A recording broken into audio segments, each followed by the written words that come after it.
السلام عليكم ومرحبا بكم معايا في فيديو جديد. في بول نحط مغرفة تاع سكر، مغرفة تاع خميرة، نزيد عليهم الماء دافي ونخليهم حتى يتفاعلوا.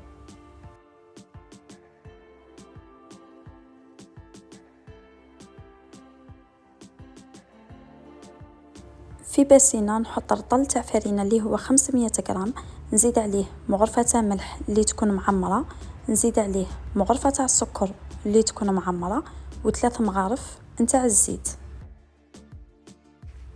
نبدا نلم في العجينه بالماء، حاولوا الماء ديروه غير بالتدريج باش العجينه تاعكم ما تجيكمش جاريه بزاف، خاطر من بعد راح نزيدوا المزيج تاع الخميره.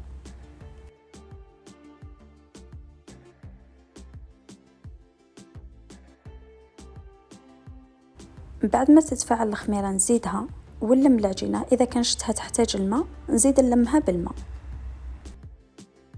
كما نعرفوا العجينه تاع السفنج تجي تلصق في اليد بزاف.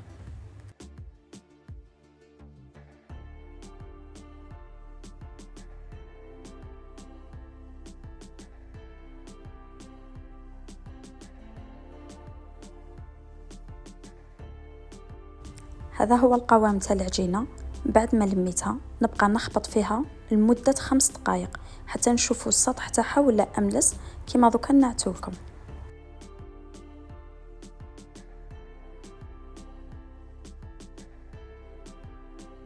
لازم نبقاو نخبطوا فيها حتى يولي الشكل تاعها كيما هكا.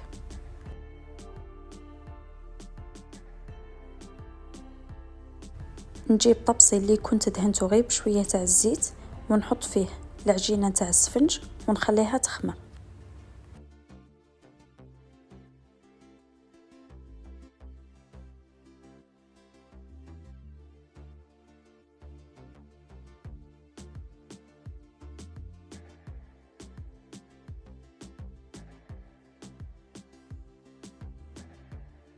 بالنسبه للاختمار الاول ما يكونش الوقت طويل، يعني غير تشوفوها بدا يضاعف الحجم تاعها كيما هك، نديكازيوها ونعاودو نخبطوها للمره الثانيه لمده حوالي بين 5 دقائق حتى ل7 دقائق، يعني راح يكونوا كافيين.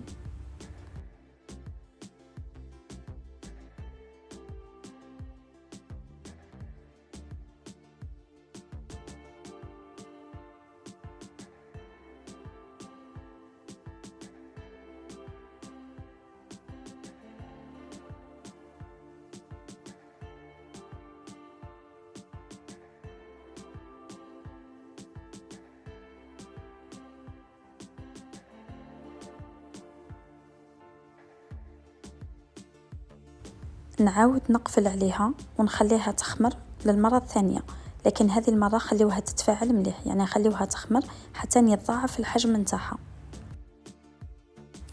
تبقى مدة الاختمار على حساب الجو كيفاش راه، يعني اذا كان الحال بارد راح تطول شوية، اما اذا كان الحال سخون اكيد ماهيش راح تطول.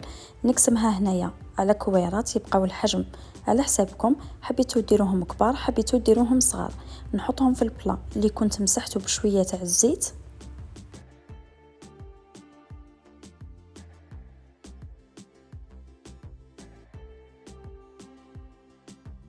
نغلفهم باش ما يديروش القشره ونخليهم يزيدوا يستراحوا.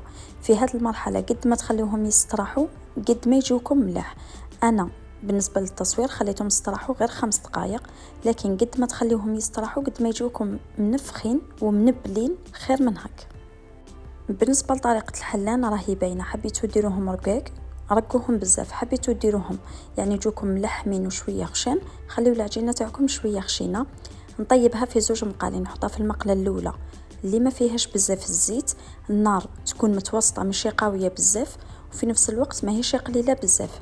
كي نشوفوه بدا يحمر من تحت وبدا يدير في الفقاعات نديروه في المقله الثانيه اللي يكون فيها بزاف الزيت.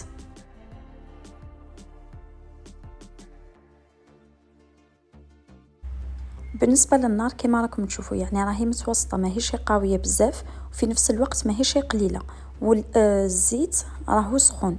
مع نحط الحبه تاعي نبقى نلوح عليها في الزيت باش تنبل وباش تجيني خفيفه من داخل وتجيني طايبه.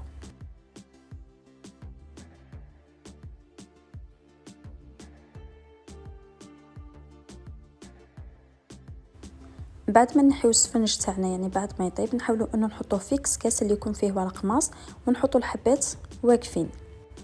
نعاود معكم حبه، كما قلت لكم الزيت النار تاعو راهي متوسطه ماهيش قويه، المقله الاولى ما فيهاش بزاف الزيت. نحطوا الحبه نحاولوا انه نحركوها باش تحمر لنا من الجهات كاملين تاع لتحت. كي تبدا تنبل نديرها في الزيت الثاني ونبقى نلوح لها من فوق.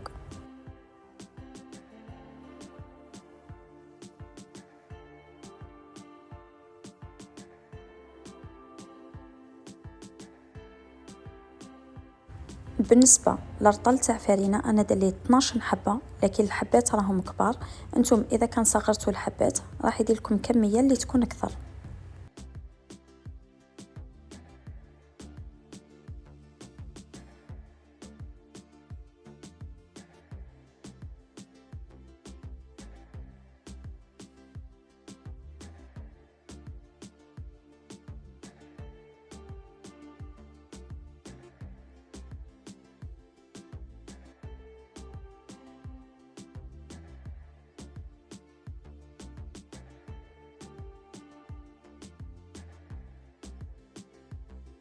هذا هو الشكل النهائي الوصفة اليوم. صدقوني إذا كان جربتوا هذه الوصفة تاع السفنج أكيد راح تعتمدوها، يا إما لمناسباتكم ولا الفطور تاع الصباح ولا حتى القهوة العشوة.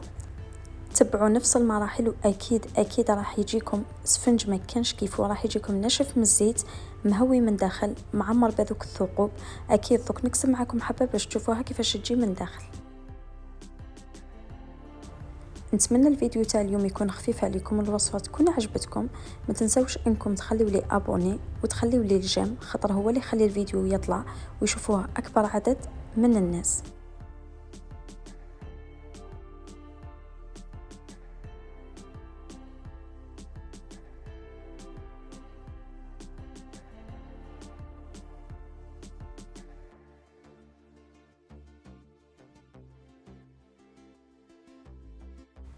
كما راكم تشوفوا يجيكم مهوي من داخل، يعني اكيد اكيد اذا كنت تبعتوا نفس المراحل راح يجيكم اسهل سفنج، وما كانش سفنج بنين كما هو.